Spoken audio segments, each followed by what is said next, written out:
पिछले चैप्टर में हम देखे थे ली हैतॉन को, जो कि शीरा से कहता है वे उसके प्राइस कलेक्शन में से कुछ उसे देना चाहता है। शीरा मुस्कुराते हुए कहती है, ये ऑफर क्या मेरे लिए है या फिर वेलिटा के लिए? ये सुनकर ली हैतॉन चौंक जाता है। इतने में शीरा मुस्कुराते हुए कहती है, मैं तो बस मजाक कर रही हूँ। ली हैतॉन भी मुस्कुराते हुए कहता है, आप बहुत ही ज्यादा शरारती हैं। आगे वो कहता है, अगर आप चाहते हैं तो फिर वेलिटा को भी आप अपने साथ लेकर आ सकते हैं। आप दोनों तो हमेशा एक साथ ही रहते हैं। शीरा भी मुस्कुराते हुए कहती है, हाँ ये तो सच बात है। आगे वो कहती है, योर मेजेस्टी, ये तो हमारे लिए सौभाग्य की बात है जो कि आप हमें इनवाइट कर रहे हैं, लेकिन वेलिटा अभी बहुत ही पी चुकी है जिसके कारण वो सो गई है, इसलिए हम अभी नहीं आ सकते हैं। ली हैतॉन कहते हैं, ऐसी बात है,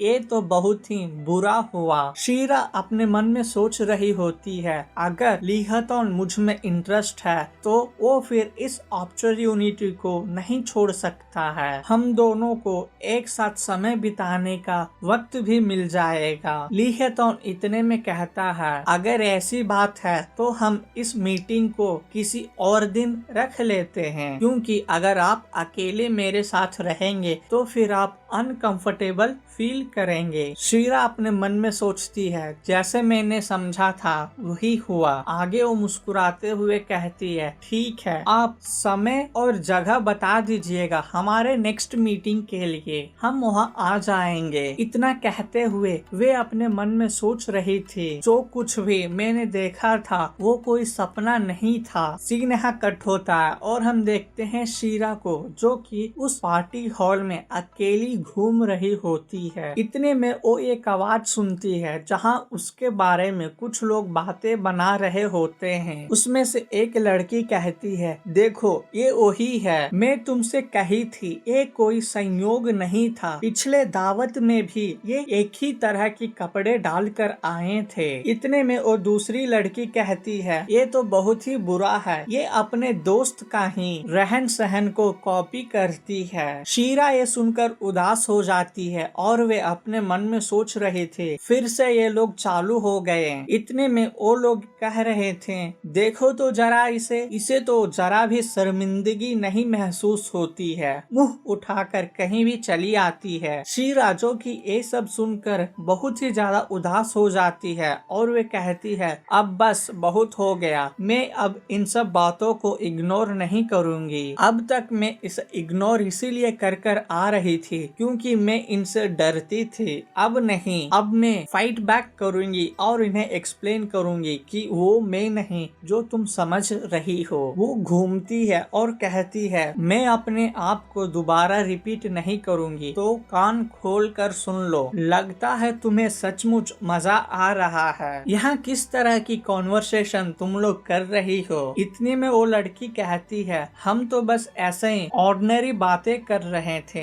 लेडी ब्रिल टोक्सन। शीरा कहती है, ये झूठ है। ये सुनकर वो सामने खड़ी लड़की हैरान हो जाती है। इतने में शीरा फिर से कहती है, आप कौन होते हैं जो किसी दूसरे के बारे में उल्टे सीधे बातें बनाएं? क्या आपको पता नहीं, किसी के शब्द किसी के लिए एक तलवार की तरह काम करती है, खास कर इतने में शीरा एकदम से उसके पास चली जाती है और कहती है, तलवार से मार खाए व्यक्ति बच जाए इसका कोई गारंटी नहीं है। यह सुनकर वो लड़की डर जाती है। शीरा वहाँ से जाने लगती है। वे फिर पलटकर उसे कहती है, तुमसे मिलकर काफी अच्छा लगा, मुझे उम्मीद है तुम्हें भी अच्छा ही लगा होगा। वहाँ खड़े वो तीनों लड़की शीरा के ये रूप देखकर हैरान में रहते हैं। इतने में एक कहती है, क्या लेडी ब्रिल टेक्सन हमेशा से ऐसे ही थे? उस पोनी टेल वाली लड़की शीरा के साथ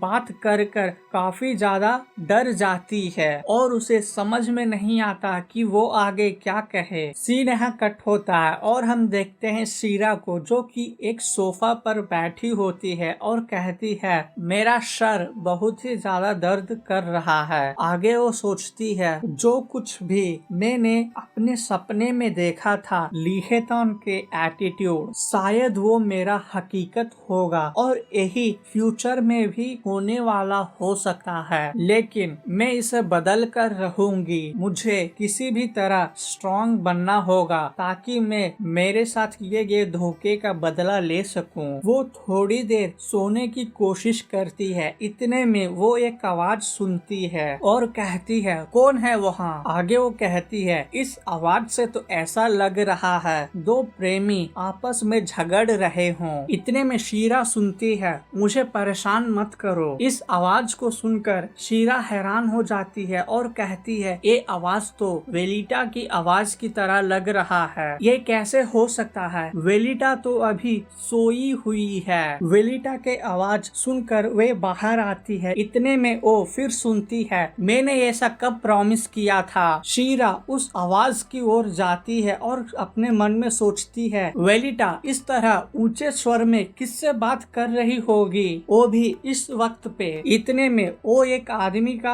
आवाज सुनती है जो कि कह रहा होता है क्या यही कारण है ड्यूक ऑफ बोसबॉर्न को जो कि अपने प्रॉमिस को नेग्लेक्ट करते हुए आ रहा था। शीरा कहती है एक प्रॉमिस। इतने में वे अपने मुंह पर अपने हाथ को रख लेती है और कहती है क्या ये व्यक्ति एडन रिप्लेटन है? और वो कह रहा होता है क्या आप ये कह रहे हैं कि आप अपने बेटी के इच्छाओं के लिए दशकों पहले किए गए कॉन्ट्रैक्ट को आप तोड़ देंगे? क्या आप ये सोच रहे हैं दो परिवारों को बीच में किए गए कॉन्ट्रैक्ट को आप इतने आसानी से तोड़ सकते हैं? इतने में वेलिटा कहती है आप खुद ही क्यों नहीं सोचते हैं क्या बोसबॉर्न इस कंडीशन में है कि वो अपने किए गए वादे को लेकर कोई रिग्रेट करे? आगे वो कहती है क्या आप सचमुच रिप्लेटन के अगेंस्ट में जाने वाले हैं जिसके पास मॉन्स्टर और डेंजरस लैंड के अलावा कुछ भी नहीं है? एडन कहता है क्या आप ऐसी सोच रखते हैं? दूसरी तरफ हम देखते हैं शीरा को जो कि छिपकर उनके बातों को सुन रही होती है जहां एडन कह रहा होता है इस कॉन्ट्रैक्ट को तोड़कर इसका जो भी परिणाम होगा वो सिर्फ रिप्लेटन को ही नहीं भुगतना पड़ेगा, है ना? वेलिटा कहती है आप बिना मतलब के चीजों को लेकर क्यों इतना चिंता कर रहे हैं? आगे वो कहती है इतने छोटे से चीज के लिए बोसबॉर्न को नींव कोई भी हिला नहीं सकता। ऐसा कोई शक्ति नहीं है जो कि किसी को भी हमारे खिलाफ खड़ा कर सके। एडन उसके बातों को सुनकर कहता है माय लेडी आप इतना एक्स्ट्रा ऑर्डिनरी है मैंने अपने सपने में भी नहीं सोचा, लेकिन फैक्ट ये है कि आपके सोच तो एक मूर्खों वाली है। इधर हम देखते हैं शीरा को जो कि कहती है ये तो बहुत ही टेंस कॉन्वर्सेशन चल रहा है, इनके बीच में जो भी रिश्ता हो, लेकिन इनके बातों से ये पता चल रहा है ये जरूर कोई लवर के बीच में होने वाले बातचीत नहीं है। लेकिन ये फिर क्या है? रिप्लेटन एंड बोसबॉर्न में इन दोनों परिवारों के बीच में कोई कनेक्शन है ऐसा बात अपने पास्ट लाइफ में भी नहीं सुना था। कुछ क्षण पहले ड्यूक ने किसी कॉन्ट्रैक्ट के बारे में बात कर रहे थे। क्या ऐसा हो सकता है कोई ऐसा कॉन्ट्रैक्ट जो कि बोसबॉर्न और रिप्लेटन के बीच में हो? इतने में वो एक और आवाज सुनती है बस अब बहुत हो गया, अब हमें कोई बातचीत यहाँ नहीं करना चाहिए। शीरा ये सुनकर हैरान हो जाती है और कहती है बस इतना ही? मुझे लगा कि ये लोग और भी कुछ समय बात करेंगे, किंतु अभी जितना भी इंफॉर्मेशन मैंने लिया है वो मेरे एक्सपेक्टेशन से ज्यादा ही है। और वो कहती है अब मुझे यहाँ से से जाना चाहिए। इतना कहकर वे घूमती है। इतने में वो नोटिस करती है एडन को, जो कि कहता है यहाँ कुछ भी अच्छा नहीं चल रहा है, यहाँ तक कि एक लेडी छिपकर हमारे बातें सुन रही है। आगे वो कहता है क्या ये तुम्हारे लिए एंटरटेनमेंट की तरह है? आगे वो कहता है मैंने उम्मीद नहीं किया था हमारा पहला कॉन्वर्सेशन इस तरह शुरुआत होगी। शीरा कहती है